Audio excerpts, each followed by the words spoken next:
आज आम बाहागर गिफ्ट किणिलु। जय जगन्नाथ सांग मैंने आपण नहीं पुणी मिनी ब्लॉग एपटे देखुवा सांग मैंने कि मेघुआ पाग कर बापा माँ भी ये बसुँच। एपटे मुझे जल्दी जल्दी रोषे सारी दूसरी कहीं मार्केट जबार था। ये वर्षा भी छाड़ जाता मो रोषे भी सजाइला। तार मुझे गाधे पलि आसली। गाधे आसला भर मुझे खाई भी देती। खाई देखला बेलू आसी सूर्यदेव भी दर्शन देते। बाबू आमर पाग देखिकी बाहरी जाते गाधेवाई। गाधे आसला भर आम बाहरी पड़ू मार्केट। आम तो रेडी हो जाइलु।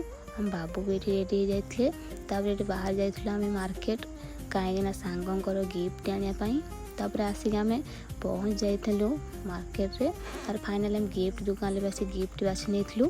तार ये भाई को दे देलु पैकिंग करने। भाई ये पैकिंग कर देते। बहुत सुंदर देखा बढ़िया से पैकिंग कर देते। पैकिंग कला भर मुझे निजर किसी स्टेशनरी बाछि नहीं। स्टेशनरी बाछा भर भाई आम दुईट गिफ्ट देते। दुईट गिफ्ट बाबू को सांगर गोटे मो सांगर गोटे मुझे आसली दुईट गिफ्ट। तापर आम सीधा पलि आसलु लस्सी दुकान को कहीं खरा जमी हो लस्सी पीवा पलि आसलु। भाई भी ये आमको लस्सी भी आनिक देते। लस्सी तो मोर बहुत पसंद। आपणकर पसंद कि नहीं निहाती कमेंट जनइबे। तार आम लस्सी पीकी टे पेट ठंडा करदेलु। पेट ठंडा हो सारापर आम बाहरी आसलु घर को। तार फाइनाली आसिक घरे पहुँच जाइलु। एवं रही सांग देखा नेक्स्ट ब्लॉग रे। जय जगन्नाथ।